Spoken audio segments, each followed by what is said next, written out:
compare that to Donald Trump, because I think everyone here knows he doesn't actually fight for the middle class. He doesn't actually fight for the middle class. Instead, he fights for himself and his billionaire friends. And he will give them another round of tax breaks that will add up to $5 trillion to the national debt.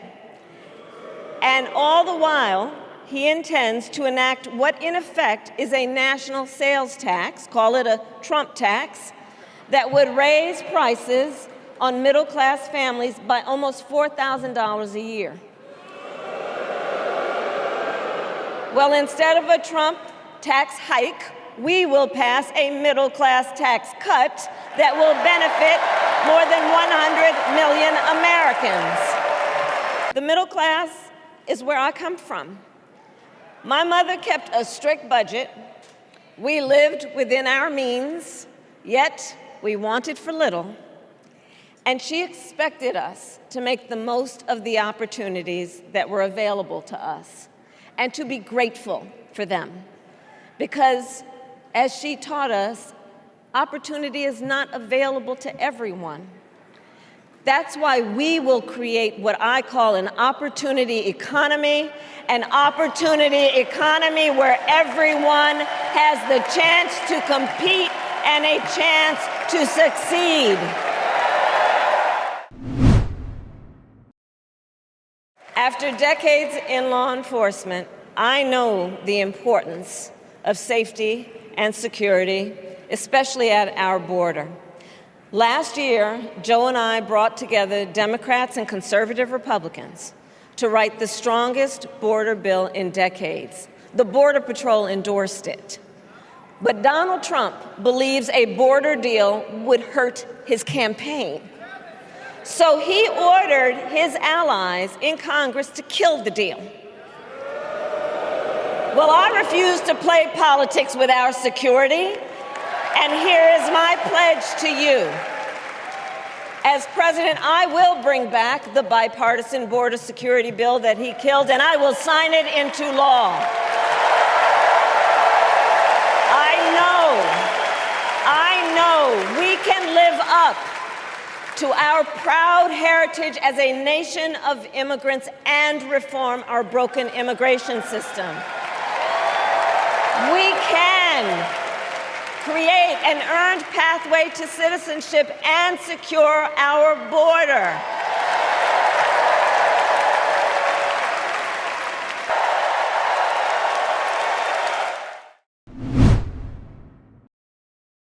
I tell you what I think of Donald Trump. They told me I can't say that word on TV.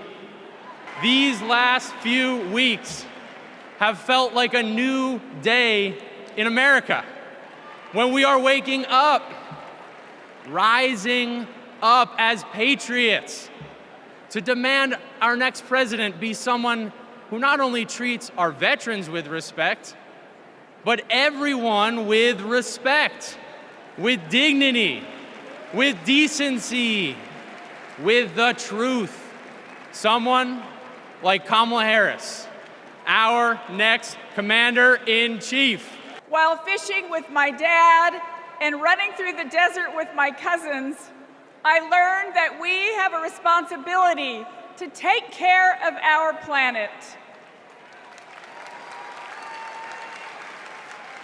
Donald Trump never learned that lesson. He called the climate crisis a hoax.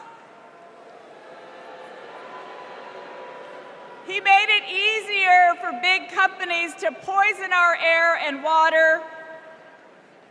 An American president must lead the world in tackling climate change. We need a president who understands that assignment. That's Kamala Harris. Fighting the climate crisis is patriotic. And unlike Donald Trump, our patriotism is more than some damn slogan on a hat. It's about actually giving a damn about the people who live in this country. Because when you love somebody, you want them to have clean air.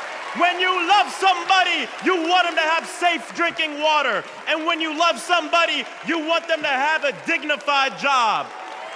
And so, America, it's simple. Let's get to work and elect Kamala Harris and Tim Walz for our planet, for our future, for our present, and for our people. God bless.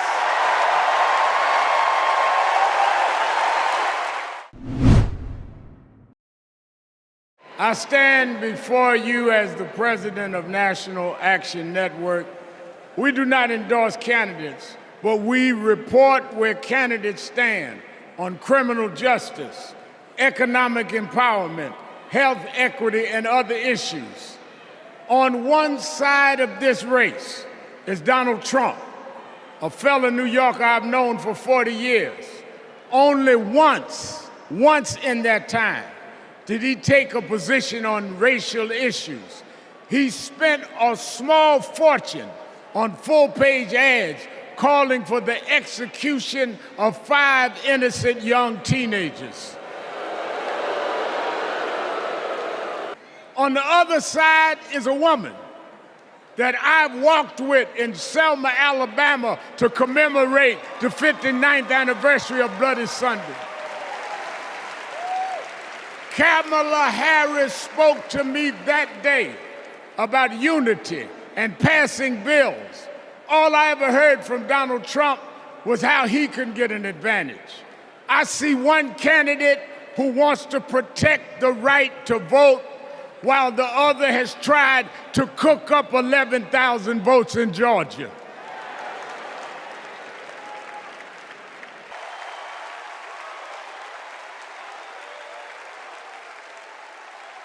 This man sat right here in Chicago a few weeks ago, refusing to apologize for claims that migrants were taking black jobs.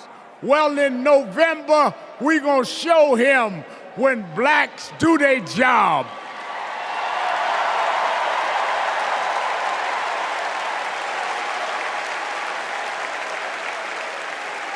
And now I want to bring out some young men that I fought for. I referred to them then, they were known as the Central Park Five. Now they're the Exonerated Five. Raymond Santana, Kevin Richardson, Yusef Salaam, Corey Weiss, the Exonerated Five. My name is Corey Wise. 35 years ago, my friends and I were in prison for a crime we did not commit. Our youth was stolen from us. Every day as we walked into courtroom, people screamed at us, threatened us because of Donald Trump. He spent $85,000 on a full-page ad in the New York Times, calling for our execution.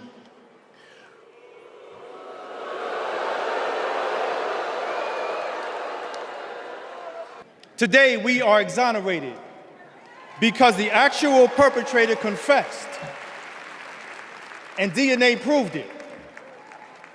That guy says he still stands by the original guilty verdict.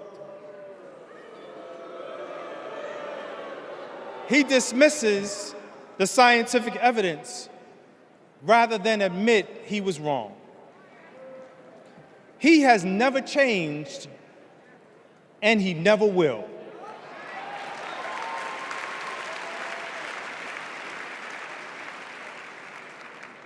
Thank God Almighty, we are free at last. God bless you, and God bless the United States of America.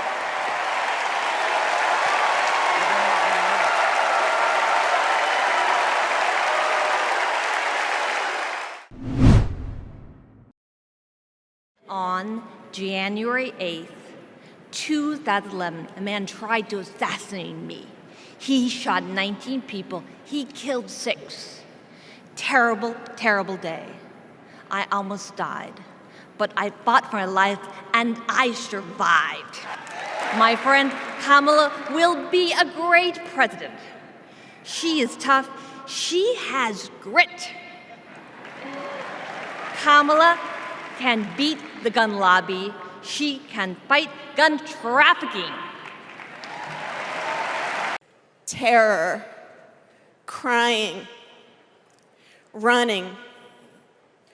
I carry that horrific day with me. 20 beautiful first grade children and 6 of my beautiful colleagues were killed. They should still be here.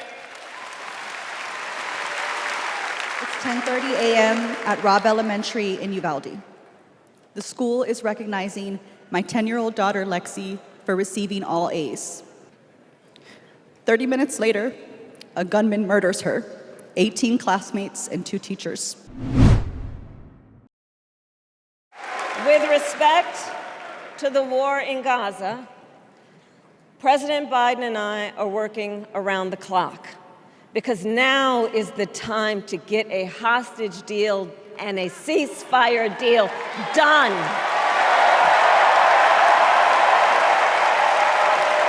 And let me be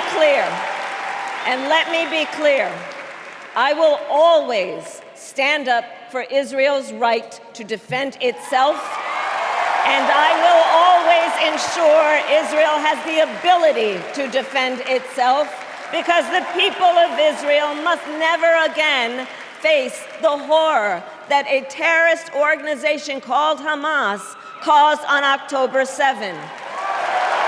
At the same time, what has happened in Gaza over the past 10 months is devastating. So many innocent lives lost. Desperate, hungry people fleeing for safety over and over again. The scale of suffering is heartbreaking. President Biden and I are working to end this war such that Israel is secure, the hostages are released, the suffering in Gaza ends, and the Palestinian people can realize their right to dignity, security, freedom,